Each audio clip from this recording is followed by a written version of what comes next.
bonsoir à tous. Au sommaire de cette édition, l'hommage cet après-midi rendu à Dieppe à sœur Agnès-Marie Valois, décédée la semaine dernière à 103 ans. Ce fut une figure de la Seconde Guerre mondiale. Un reportage à Arras lors du grand rassemblement pour la paix dimanche dans le cadre de la commémoration du centenaire de la Grande Guerre. Et puis nous entendrons le cardinal Torrent après sa visite inédite la semaine dernière en Arabie Saoudite. Et on débute le journal avec la cérémonie d'hommage à sœur Agnès-Marie Valois, décédée jeudi dernier à l'âge de 103 ans au monastère de Tibermont en Seine-Maritime.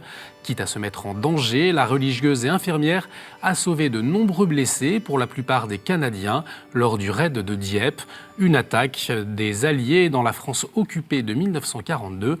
Sœur Agnès-Marie a alors été surnommée l'Ange Blanc par les Canadiens. L'hommage a été voulu par la ville de Dieppe qui a mis ses drapeaux en berne à l'annonce de sa mort. Cet après-midi, au cimetière militaire des Vertus, les autorités civiles, religieuses et des proches se sont retrouvés autour de son cercueil. Une messe a ensuite été célébrée en souvenir du dévouement et du courage de sœur Agnès-Marie. Sœur Agnès-Marie, c'était un ange qui a pris soin de ceux qui étaient venus pour nous sauver en 1942 et qui aujourd'hui est parti auprès de Dieu et dont la ville entière de Dieppe vient de faire mémoire avec le peuple du Canada. Elle a donné sa vie au Christ pour devenir Augustine de la Miséricorde et c'est la miséricorde de Dieu que nous venons de célébrer pour elle. Sœur Agnès-Marie Valois, c'est l'ange blanc comme disaient les Canadiens. Mais c'est surtout une femme pleine de générosité, pleine d'humanité, une sœur, comme on dit chez ceux qui croient au ciel. Elle a été capable, en pleine guerre, de tenir tête à l'occupant nazi avec comme idée fixe sauver des vies, donner sa vie pour en sauver. Elle a reconnu le Christ dans les pauvres et les malades, elle s'est engagée à cela et voilà, elle l'a vécu. Mais grâce à sa communauté derrière, je dirais, parce qu'elle était en communauté avec la prière essentiellement.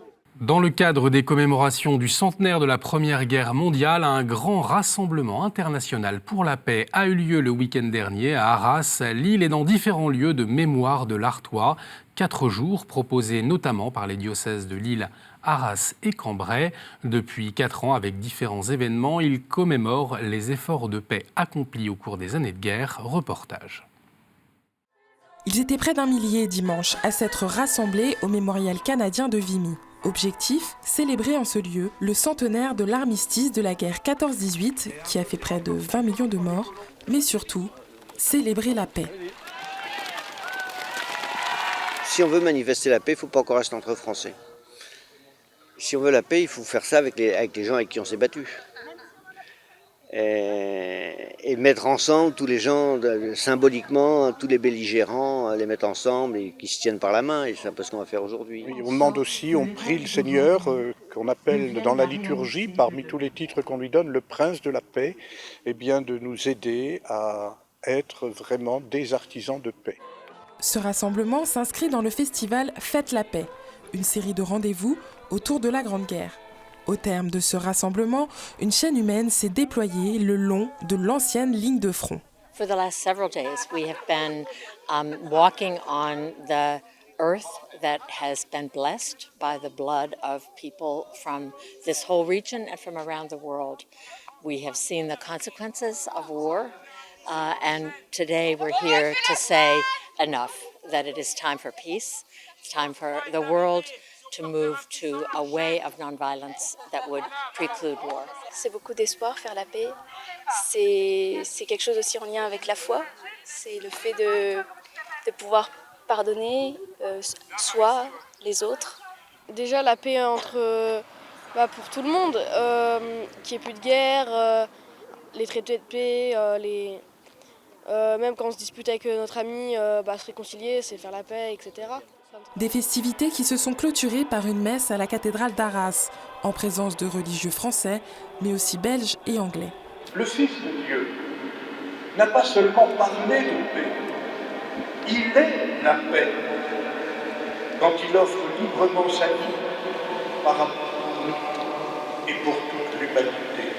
Ça fait chaud au cœur, ça fait l'Église, tous unis pour différents membres pour le même corps. La journée a rassemblé 4000 personnes qui ont célébré la paix sous toutes ses formes. L'occasion de réfléchir aux moyens à mettre en œuvre pour la préserver.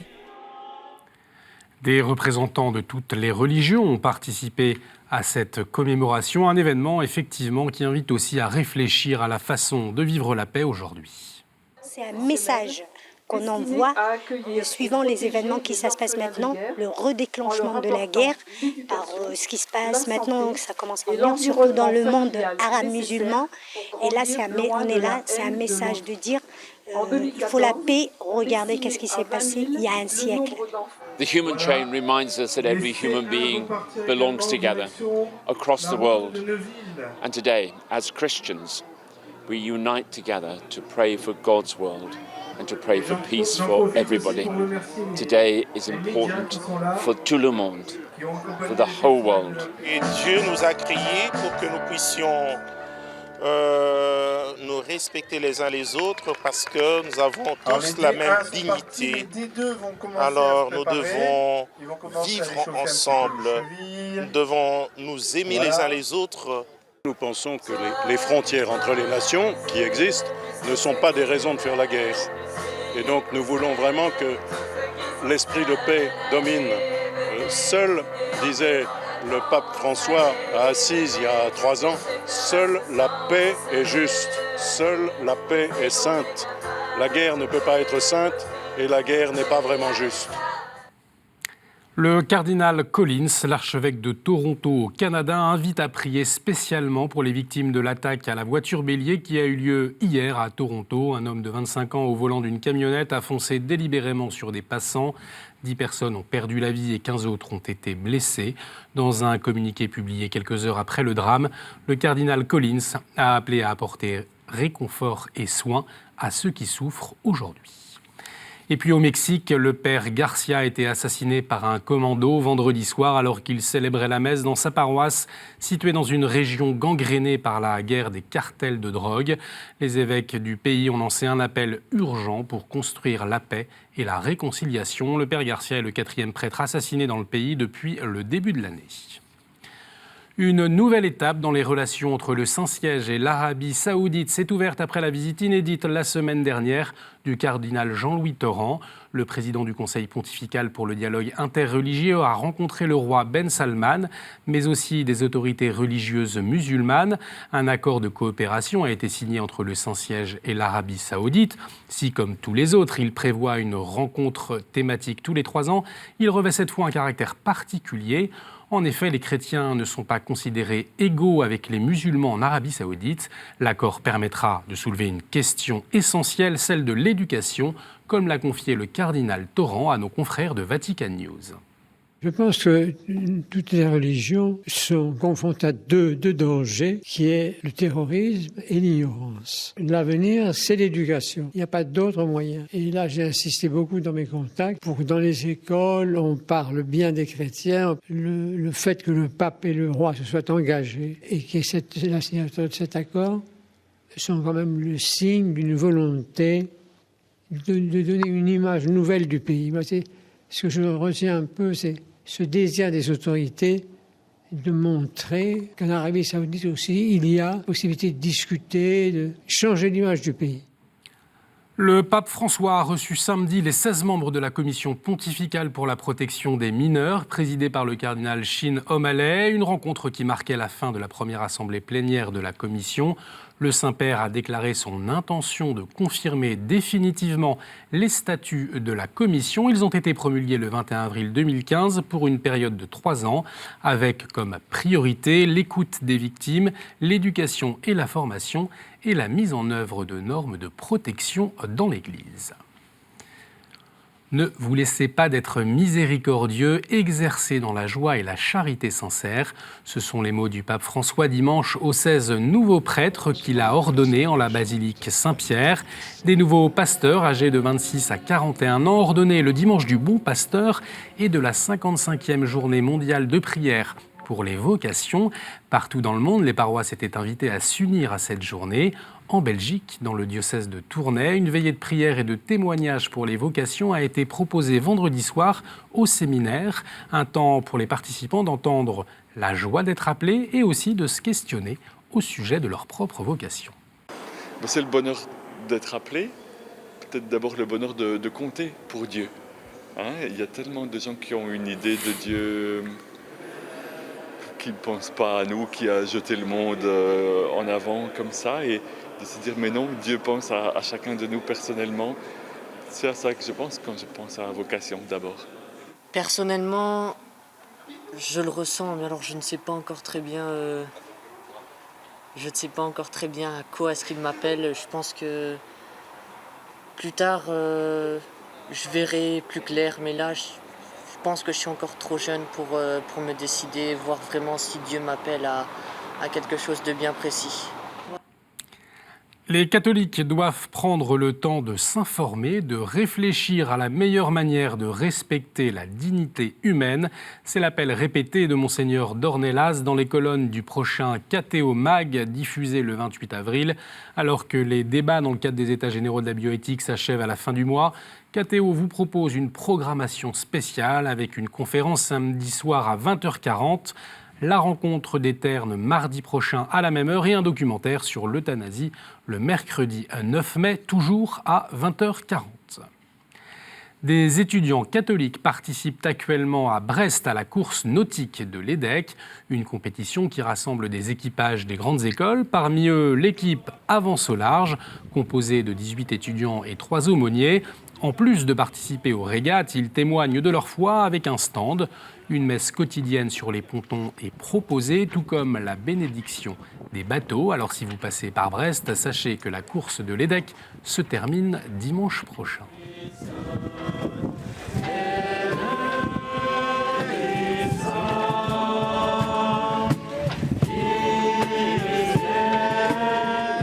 Et on poursuit avec la chronique du monde. Le père Gonzalo Mezza nous parle du fléau des addictions aux opioïdes aux États-Unis.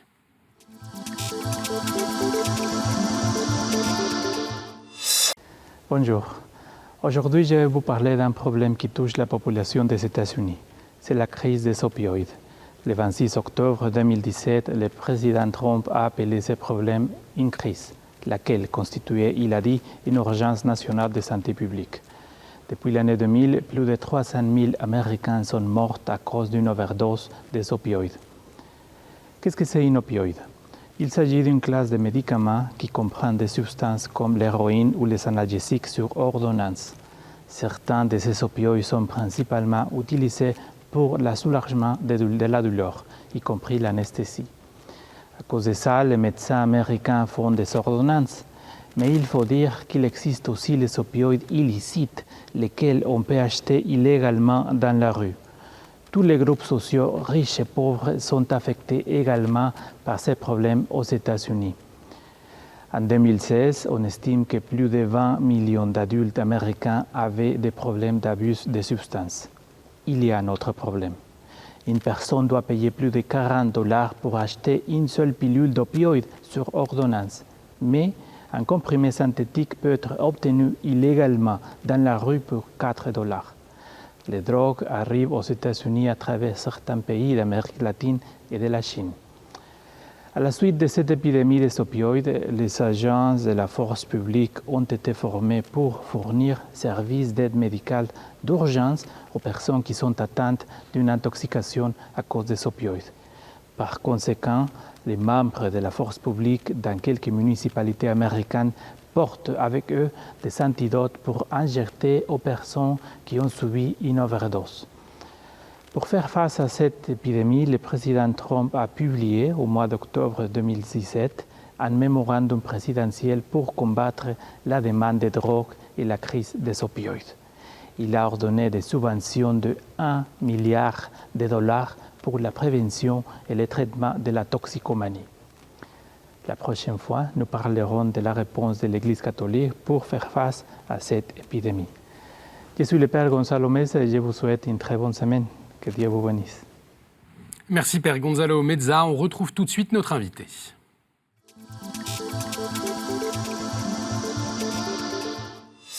Dans un livre à paraître demain, 15 intellectuels prennent la plume pour dénoncer l'antisémitisme qui grandit aujourd'hui en France. Dimanche, 250 personnalités, dont des représentants de toutes les religions, ont signé un manifeste dénonçant une terreur qui se répand, une épuration ethnique à bas bruit.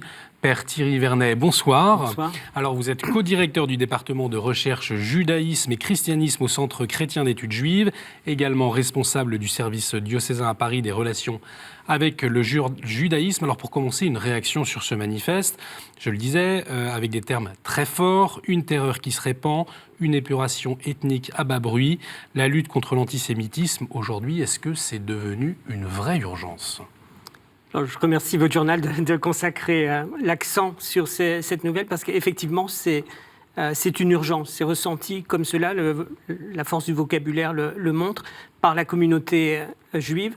Et un chrétien ne peut pas être indifférent à cette souffrance, ce malaise de beaucoup de juifs qui se demandent s'ils ont encore un avenir en France. Justement, qu'est-ce qu'ils vous disent, ces membres de la communauté juive que vous rencontrez ? Quels problèmes soulèvent-ils ? Alors ça dépend des lieux. Vous avez des régions en dehors dans la banlieue parisienne par exemple, où c'est difficile. On dépose son enfant à l'école, la peur au ventre. Il y a eu des enfants agressés depuis le début de l'année, plusieurs de 8 ans, de 14 ans. Donc il y a ce sentiment de malaise et de sécurité. Le manifeste montre que 50 000 personnes ont dû déménager, ont quitté sa maison, quitté le lieu où on est pour trouver des lieux où on sera plus en sécurité. Elle vient d'où, cette montée de l'antisémitisme ? Pourquoi aujourd'hui ? Quel est le contexte, selon vous, qui a favorisé une nouvelle fois cette montée de l'antisémitisme ? Il y a plusieurs formes d'antisémitisme. Il peut y avoir un antisémitisme diffus qui fait les suiveurs de Dieudonné, par exemple, ou autre, mais il y a un antisémitisme d'extrême droite, d'extrême gauche. Celui qui fait le plus peur parce qu'il y a des victimes, c'est plus simplement le vocabulaire, mais c'est aussi les actes, c'est le radicalisme islamique qui peut faire peur. Du côté chrétien, je crois qu'on a pris vraiment conscience que l'antisémitisme est un péché et les papes l'ont rappelé incompatible avec la foi chrétienne. Donc, même si on travaille encore à essayer de faire disparaître dans l'Église des relents ou des tentations d'antisémitisme, je pense que de ce côté-là, la communauté juive est rassurée par les chrétiens et parce qu'ils... Et par le soutien que les chrétiens expriment. Peut-être justement, avant de revenir sur l'histoire de l'Église avec les Juifs, je voudrais revenir sur ce manifeste où on peut lire « L'antisémitisme n'est pas l'affaire des Juifs, c'est l'affaire de tous ». Quelles paroles, quel acte les chrétiens peuvent-ils apporter justement aujourd'hui dans cette lutte ?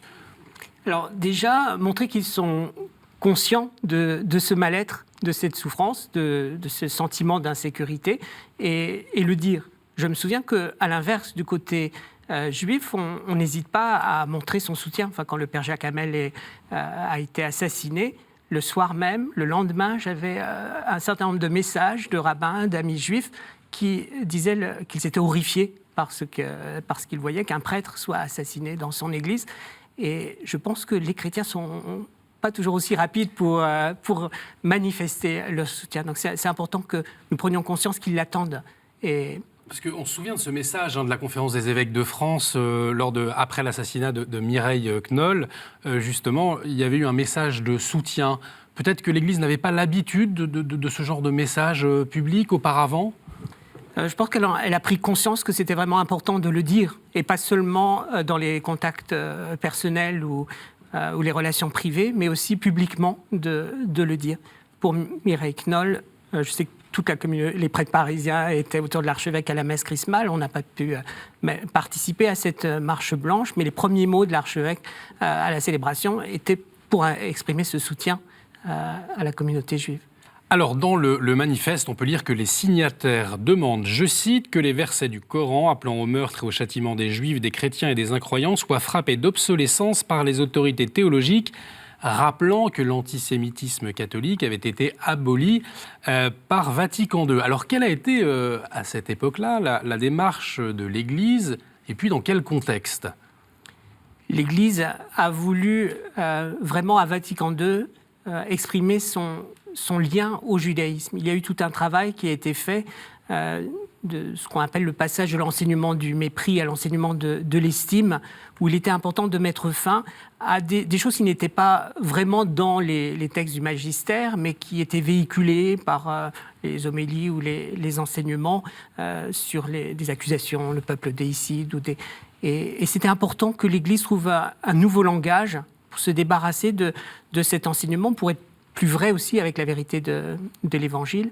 Et donc, ce travail qui a commencé à Vatican II et qui n'a cessé jusqu'à aujourd'hui, de purifier notre enseignement de tous ces préjugés qui avaient pu y entrer. Donc c'est un modèle, je pense, pour l'islam aussi. Ils ne vont pas réécrire les versets du Coran, mais c'est important d'apprendre à lire un texte sacré, non pas d'une façon fondamentaliste. Et dans l'islam, il y a des écoles qui invitent à le lire de façon spirituelle, et donc, mais à le lire dans l'esprit.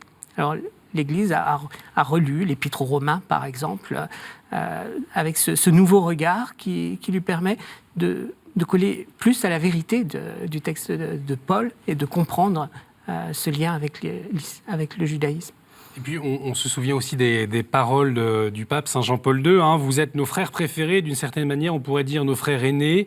Alors, qu'est-ce que ces paroles, elles impliquent pour un chrétien, concrètement, dans sa relation avec la communauté juive ? Alors, c'est des paroles qui ont beaucoup marqué. Elles ont été prononcées par le pape à la synagogue de Rome. Il faut dire qu'il avait fallu 20 siècles pour passer du Vatican à cette synagogue, alors qu'il y a une toute petite distance. Mais le pas a été franchi. Et la communauté juive a entendu, les chrétiens aussi, que nous avons avec le peuple juif un lien qui est vraiment intérieur, un lien familial, un lien de fraternité. Ce sont nos pères dans la foi, ce sont nos frères préférés, de prédilection. Dans le mot prédilection, il y a élection aussi, que Dieu a choisi. Et parce que Dieu l'a choisi, nous respectons et nous aimons ce choix de Dieu aussi. Alors, on l'a bien compris, dans le manifeste qui a été publié, il y a une demande aux leaders musulmans, il y a une vraie demande. Ils ont réagi dans une tribune qui a été publiée il y a quelques heures par Le Monde. Des imams s'engagent à prévenir toute forme d'extrémisme pouvant conduire au terrorisme, mais ils appellent aussi les intellectuels et les politiques à faire preuve de discernement, justement, en étant peut-être trop montrés du doigt. Qu'est-ce que vous en pensez ? C'est important. Le président du CRIF aussi a souligné le fait que ce manifeste n'est pas dirigé contre les musulmans, mais contre une forme d'islam, contre ce radicalisme dont les musulmans eux-mêmes sont souvent victimes. Et donc c'est important d'avoir ce discernement pour aider ceux qui veulent, ce qu'on appelle les réformistes, ou autres qui veulent lire le Coran aujourd'hui dans un sens de fraternité, de ce que apporte la religion en général, et bien de les aider, de les encourager, et de ne pas les rejeter du côté des radicaux. On a vu dans ce journal les commémorations de la Grande Guerre pour la paix. On a vu ces messages pour la paix. Aujourd'hui, en quoi les chrétiens peuvent aussi être un pont entre les juifs, les musulmans. Qu'est-ce que vous pouvez nous dire à ce sujet-là ? Alors, en voyant la Grande Guerre et ces commémorations pour la paix, je me rappelle que, y compris, la guerre peut être un lieu d'amitié, de fraternité et de compréhension. On connaît cette anecdote d'un soldat français qui a été blessé, qui va mourir, qui demande à l'aumônier qui passe un crucifix, et cet aumônier, c'est un rabbin. En fait, et le rabbin va chercher le crucifix et le lui remet, et meurt parce qu'un autre obus les tue tous les deux. C'est une façon de dire, le rabbin, cette croix qui a été le signe de l'oppression de son peuple pendant des siècles, eh bien, il vient l'apporter à un chrétien pour qu'il puisse vivre sa foi, dans le respect de la foi, dans ce que ça apporte le mieux. Eh bien, cette amitié redécouverte, on pourrait dire, entre l'Église et la synagogue, les Juifs et les chrétiens, elle peut être un modèle pour les autres. Et puis, dans cette amitié, je pense que le chrétien, qui est par définition ouvert à l'universel, eh bien, peut être un lien entre judaïsme et islam. la paix, ça ne se fait pas simplement en se regardant l'un l'autre, mais aussi avec des médiateurs, des médiations. Et l'Évangile est une médiation par excellence. Merci infiniment, Père Thierry Vernet, d'avoir accepté notre invitation. Vous pouvez revoir cette émission sur notre site internet www.ktotv.com. Réagissez également avec le hashtag à la source. On se retrouve jeudi prochain. Excellente soirée sur KTO.